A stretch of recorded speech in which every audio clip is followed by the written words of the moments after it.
Hello दोस्तों, नमस्कार।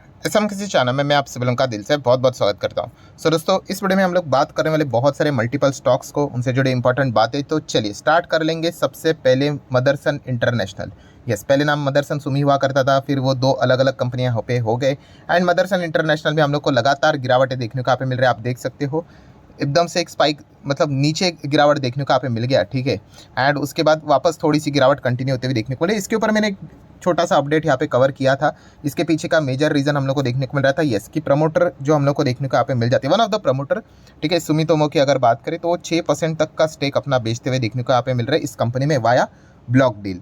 सो stake बेचना कोई बुरी बात यहाँ पे है नहीं, क्योंकि ब्लॉक डील से अगर माल बेचा जा रहा है मतलब सामने वाला कोई बड़ा इंस्टीट्यूशन ही रहेगा जो इस माल को खरीद रहा है, मतलब पब्लिक के पास नहीं जा रहा है। जो मैं कहता हूँ ना आपको पीडीएफ, ठीक है, अगर मैं ओपन ही कर लो यहाँ पे आप देख सकते हैं, देखिए पीडीएफ प्रमोटर डीएस एफएस, तो इसी घर में वो माल यहाँ पे हम लोग को क्या होते हुए देखने को मिल जाएगा, शिफ्ट होते हुए देखने को मिलेगा। सो कोई चिंता की बात नहीं। हाँ, चिंता की बात कब होती है, जब माल वो पब्लिक के पास चला जाता है, तो फिर थोड़ा सा चिंता की बात यहाँ पे हो जाती है। एंड पब्लिक में भी देखा गया बड़ा प्लेयर अगर कोई रहेगा तो ठीक है यहाँ पे, तो ये एक पॉइंट पता यहाँ पे होना चाहिए। हाँ, बट इसमें एक कौन सी चीज़ रहती है कि यूजुअली ये जो डील्स होते हैं वो डिस्काउंट के ऊपर होते हैं। एंड वही हम लोगों ने देखा था कि ये जो स्टॉक था वो 125-26 पे चल रहा था एंड जो प्राइस सामने आया था वो 122-23 के आसपास आया था एंड इसीलिए स्टॉक हम लोग को गिरते हुए देखने को मिला था।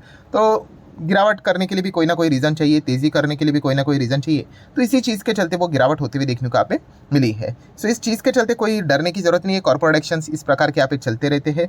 फंडामेंटली देखा गया कंपनी का बिजनेस इंटैक्ट ही हम लोग को देखने को मिल रहा है। सिमिलर वे एम सुमी की भी अगर हम लोग बात करें, Motherson Sumi Wiring India Limited, तो उसमें भी हम लोग को अच्छी खासी गिरावट देखने को मिले, बट ये कंपनियां कोई खराब कंपनियां नहीं है, ठीक है। तो ये पॉइंट आप लोगों को पता होना चाहिए। तेजी मंदी हमेशा शेयर मार्केट का इंटीग्रल पार्ट यहाँ पे रहता ही है।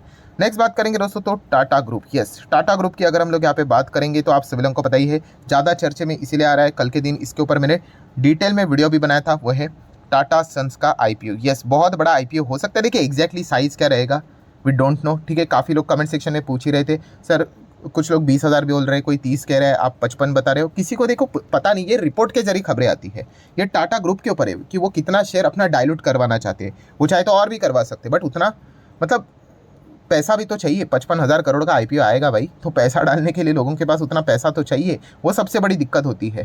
तो छोटे साइज़ का भी आईपीओ यहाँ पे आ सकता है। हाँ, बट इतनी बात पक्की है कि सितंबर 25 तक टाटा सन्स को क्या करना पड़ेगा, अपनी कंपनी को मार्केट में लिस्ट यहाँ पे करवाना ही पड़ेगा। और अगर ये लिस्ट करवाते हैं तो आपको पता ही है कि इस चीज़ के चलते वैल्यू अनलॉकिंग हो जाएगी एंड 4 कंपनीज़ को डायरेक्टली इनडायरेक्टली फ़ायदा होगा, जिसके रिलेटेड मैंने कल के दिन एक डिटेल में वीडियो भी बनाया था। आपको पता ही है टाटा केमिकल देखा गया तो इसका सबसे ज़्यादा फायदा इसीलिए उठा रहा है क्योंकि ये स्टॉक हमें अच्छा डिस्काउंट के ऊपर भी देखने को मिल रहा था, क्योंकि जब वैल्यू अनलॉकिंग हो जाएगी एंड मार्केट कैपिटलाइजेशन के हिसाब से अगर हम लोग कैलकुलेशंस भी कर ले, 3% स्टेक इनका टाटा सन्स में हम लोग को देखने को यहाँ पे मिल रहा है, तो उस हिसाब से देखा गया तो इसका मार्केट कैप लगभग 40,000 करोड़ के आसपास जाना चाहिए, जो कि अभी हम लोग देख सकते हैं 25 के करीब था।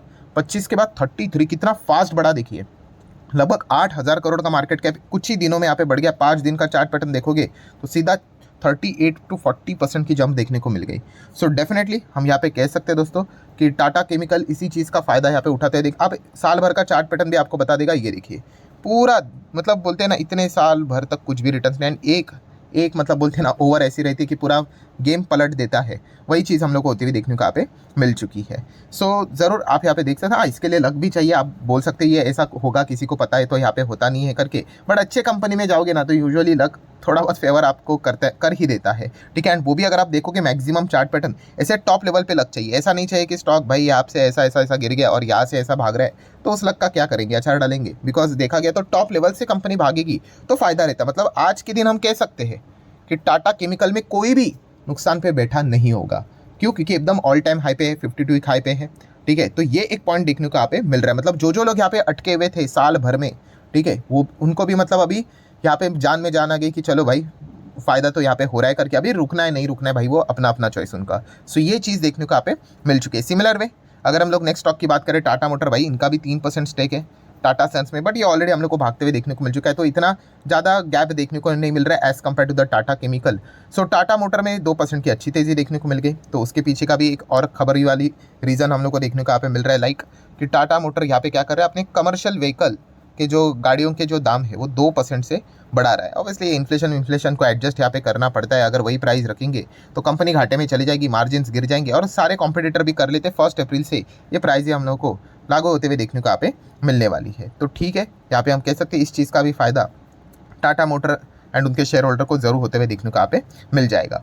नेक्स्ट अगर हम लोग बात करेंगे टाटा पावर, यस इसका भी स्टेक अगर हम देखें तो 2% टाटा सन्स में देखने को यहाँ पे मिल रहा है और आज के दिन सीधा 8.5% की दमदार तेजी देखने को मिली। महीने भर का जितना भी यहाँ पे जो मतलब गिरावट यहाँ पे चल रहा था 400 के नीचे, ये एक झटके में वापस आप देख सकते हैं। एक दिन काफ़ी होता है ज़ोरदार तेज़ी दिखाने के लिए। 6 महीने का डेटा देखोगे तो वापस स्टॉक क्या हो गया, एकदम ऑल टाइम हाई आप लोगों को देखने को मिल रहा है। ठीक है, मतलब वापस कंपनी ने क्या कर दिया, 52 वीक का हाई के साथ साथ ऑल टाइम अपनी ज़िंदगी का जो हाईएस्ट लेवल है वो आज के दिन अचीव कर लिया एक तेज़ी में। तो यही चीज़ होती है दोस्तों, मैंने बहुत बार आपको सिखाया समझाया।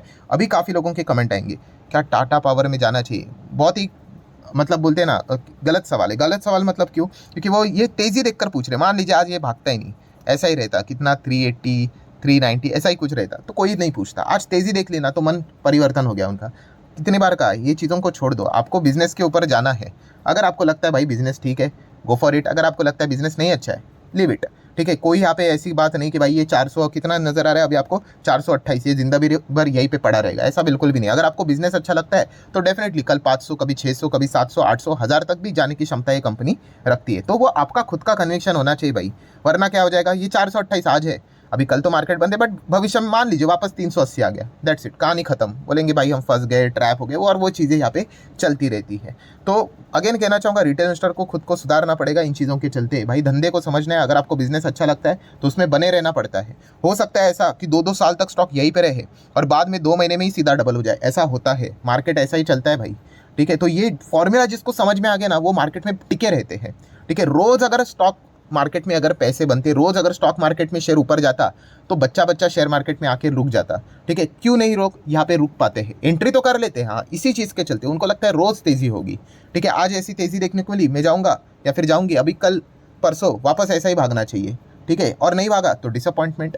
इसलिए मैंने कल के दिन भी वो वीडियो बनाया था, वो रेलवे स्टॉक्स का, इरेडा का, इसी चीज़ के चलते, और कुछ नहीं है भाई। इसके बाहर शेयर मार्केट है ही नहीं, इतना सिंपल है। सिर्फ बिजनेस को समझना है, अच्छा लगता है दाव लगाकर छोड़ देना है, ना तो आपके हाथ में ना तो हमारे हाथ में कि स्टॉक भागेगा या फिर गिरेगा करके। ठीक है, धंधे को समझकर आगे यहाँ पे बढ़ना है, उसके बाद आपको फायदा यहाँ पे होता ही होता है। ठीक है, तो ये चीज़ें भी हम लोग को देखने को मिल रही है। ठीक है, टाटा पावर की भी बात करें 1.25 लाख करोड़ का मार्केट कैप देखने को मिल चुका है। एंड इंडियन होटल की बात करें, इनका 1% स्टेक किसमें है, टाटा सन्स में देखने को मिल रहा है। ये भी कमाल का परफॉर्मेंस 2% का यहाँ पे दिखा चुका है। सो टाटा ग्रुप की जितने भी कंपनीज थी जो टाटा सन्स से रिलेटेड डायरेक्टली इनडायरेक्टली जुड़ी हुई है, उन्होंने काफ़ी अच्छा परफॉर्मेंस यहाँ पे दिखा दिया है। नेक्स्ट अगर हम लोग यहाँ पे बात करेंगे दोस्तों तो Bajaj auto, yes Bajaj auto अच्छा परफॉर्मेंस यहाँ पे दे रहा है। बायबैक से रिलेटेड अनाउंसमेंट यहाँ पे हुआ था, तो आप देख ही सकते हो। बायबैक से रिलेटेड जो एक्स डेट था ऑलरेडी मैं कवर कर चुका हूँ बहुत बार वीडियो को, वो यहाँ पे हो चुका है फेब मंथ में ही। 29 फेब को इसका एक्स डेट था, मतलब 28 तक जिसने खरीदा होगा उसको ईमेल यहाँ पे आ चुका होगा। ठीक है, कि कितने शेयर्स आप लोगों के यहाँ पे मतलब एक्सेप्ट यहाँ पे किए, वो एक्सेप्टेंस रेशो तो बाद में ही निकल कर आ जाता है, बट एक बेसिक रेशो के हिसाब से वो कैलकुलेशन करके यहाँ पे बता देते हैं। सो ज़रूर उस हिसाब से हम यहाँ पे कह सकते हैं जिन्होंने 29 को खरीदा होगा या फिर उससे बाद में खरीदा होगा तो उनको इस प्रकार का कोई भी मेल यहाँ पे नहीं आएगा। तो बायबैक का मेल 28 तारीख या फिर उससे पहले जिनके पास बजाज ऑटो के शेयर थे उन्हीं को यहाँ पे आते हुए देखने को मिल जाएगा। एंड अभी बायबैक का विंडो भी खुल चुका है, 6 तारीख को ओपन हो गया एंड क्लोज हो जाएगा 13 मार्च तक। ठीक है, तो जिसको सरेंडर करना है वो यहाँ पे कर सकते हैं। 4000 करोड़ का ही बायबैक हम लोग को देखने को यहाँ पे मिल रहा है, 10,000 का प्राइस यहाँ पे बताया जा चुका है। नेक्स्ट अगर हम लोग यहाँ पे बात करेंगे दोस्तों तो Polycab India, yes Polycab India की बात करें दोस्तों तो कल का आखिरी वीडियो में यहाँ पे एक मेरे साइड से मिस्टेक यहाँ पे हो गई। कौन सा, हाँ जेफरीज की जो रिपोर्ट यहाँ पे निकली थी, ठीक है, तो मैंने उल्टा बोल दिया। क्या उल्टा बोल दिया कि हैवल्स को वो प्रीफर करेंगे ओवर द पॉलीकैब, तो ऐसा नहीं है भाई, उल्टा है। मतलब Jefferies prefer the Polycab over the Havells. ठीक है, तो ये एक पॉइंट यहाँ पे मेरे साइड से मिस्टेक हुई थी। ठीक है, तो इसको जरूर कंसीडर कर लेना। ठीक है, तो पॉलीकैब इंडिया की अगर हम लोग बात करें, पॉलीकैब इंडिया तो जैसे मैंने आप लोगों को एक बेसिक चीज़ बताकर यहाँ पे रखी हुई है, हर किसी का अपना अपना अलग अलग स्टडी, अपना अपना ओपिनियन। तो जैसे मैंने कहा कंपनी तो बुरी है नहीं, बट एक अनसर्टेनिटी वाला टैग लग चुका है, इनकम टैक्स वाला, आएगा नहीं आएगा, आएगा तो कितना आएगा, फिर ये चैलेंज करेंगे नहीं करेंगे, पेनल्टी पे करेंगे नहीं करेंगे, नोबडी नोज। तो सबसे सेफेस्ट ऑप्शन तो यही रहता है कि जहाँ से ये गिरा है, ठीक है, उसी लेवल को अगर काट कर अगर वो ऊपर चला जाता है तो एक अच्छी बात मानी जाती है, जो कि हम कह सकते हैं कुछ हद तक इसने रिकवरी भी यहाँ पे दिखा दी है। ठीक है सर, फिर तो महंगा हो जाए, ठीक है चल जाता है। देखो मैं अगेन कह रहा हूँ, हर किसी का अपना अपना ओपिनियन।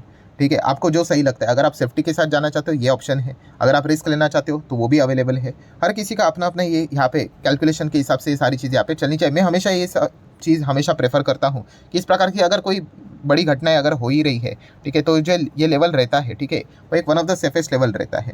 ठीक है, वो लेवल तोड़ दिया मतलब क्या है कि बड़े प्लेयर ने खरीद कर मतलब उनका कॉन्फिडेंस बढ़ते हुए देखने को यहाँ पे मिल रहा है, और वो इमीडिएटली नहीं होगा, धीमे धीमे करके होता है। तो फिर वो एक सेफर पोजीशन यहाँ पे आ जाती है। एंड अगर कोई अनाउंसमेंट आई गई ऑफिशियली तो फिर मतलब वो तो लेवल को तो और भी वो क्विकली यहाँ पे रिकवर कर ही देगा। तो उसके लिए तो हम लोग को इंतजार करना पड़ेगा। टाटा टेक की बात करेंगे, ठीक है, आज के दिन वापस टाटा ग्रुप में अच्छी तेजी थी, ये वापस 5.5% भागा है। ठीक है, टाटा टेक कितने सारे लोग यहाँ पे सवाल पूछते रहते हैं। देखिए, मैं कोई रिकमेंडेशन तो दे नहीं सकता, बट हाँ इतना मैं कह सकता हूँ कि बिजनेस ओरिएंटेड हिसाब से अगर मैं कहूँ कि अगर किसी ने हायर लेवल पे खरीदा होगा, भाई इस कंपनी को कोई लॉस में निकल रहा है, ये तो मतलब बात मेरे गले से तो मतलब उतरेगी नहीं, हजम ही नहीं होगा। ठीक है, अभी इसका अर्थ ये नहीं कितना टाइम लगेगा, टाइम भी किसको कुछ नहीं पता होता है। ठीक है, लंबा होल्ड करना पड़ता है। TCS, टाटा एलेक्सी, इन्होंने लोगों को मल्टीबैगर रिटर्न दिए, किसी ने एक हफ्ते में नहीं दिए हैं, ना ही एक साल में दिए। वो लंबा खेलना ही पड़ेगा भाई, आपको धंधा समझना पड़ेगा। कोई भी धंधा एक दिन में आप खड़ा कर सकते हो क्या? 2 दिन में, 1 साल में? नहीं ना। छोटा सा आप अपना बिजनेस स्टार्ट करके देखो कितने समय लगता है ग्रो करने के लिए, तो उतना टाइम देना पड़ता है भाई। इतना फटाफट अगर चीज़ें हो जाती तो मतलब मज़ा ही आ जाता। चलो HAL की बात करेंगे, ठीक है, आज के दिन 2-2.25% की तेज़ी देखने को यहाँ पे मिल चुकी है। ठीक है, अभी ये देखा गया तो ये सबसे ज़्यादा खास फोकस में रहने वाला स्टॉक रहेगा इलेक्शन के बाद, क्योंकि ये कंपनी है मोनोपोली टाइप प्लस ग्रोथ भी है इसमें। ठीक है, एंड अगर जैसे इलेक्शन का रिजल्ट जैसे मार्केट चाहता है अगर वैसे अगर आ गया विथ मेजॉरिटी, तो डेफिनेटली इस स्टॉक में सबसे ज़्यादा परफॉर्मेंस अच्छे होने के चांसेस भी बढ़ सकते हैं। एंड आखिरी अगर बात करेंगे अगेन इरेडा, आज के दिन तेज़ी है तो लोगों की जान में जान आएगी। ठीक है, गिरेगा तो ऐसा लगेगा कि क्या हो रहा है करके, तो ये चलता रहता है। अगेन कहना चाहूँगा दोस्तों, बिजनेस को समझना है, बिजनेस तो है इसमें डेफिनेटली है, बट सेम वही चीज़, इसका अर्थ ये नहीं कि रोज़ भागेगा करके सालों साल ये कंपनियाँ एक ही रेंज में पड़ी रह सकती है। बट कुछ चंद महीने ऐसे रहेंगे जो वापस इन स्टॉक्स को रॉकेट की तरह बढ़ाएगी और आपको रिटर्न्स भी यहाँ पे दे सकती है। इस प्रकार के नज़ारे इन स्टॉक्स में देखने को यहाँ पे मिल जाते हैं। मतलब इन स्टॉक्स में भयंकर पेशेंस होना चाहिए, तभी जाके अच्छे खासे रिटर्न्स बन पाएंगे। जो एकदम फटाफट चीज़ें चाहते हैं उनके लिए काफ़ी ज़्यादा ऐसे स्टॉक में रुकना मुश्किल यहाँ पे हो सकता है। तो चलिए ठीक है दोस्तों, जितने इंपॉर्टेंट पॉइंट्स थे सारे कवर कर लिए। वीडियो हेल्पफुल लगा होगा तो चाहो तो लाइक एंड शेयर कर सकते हो। मिलते हैं नेक्स्ट वीडियो में, तब तक के लिए बाय बाय।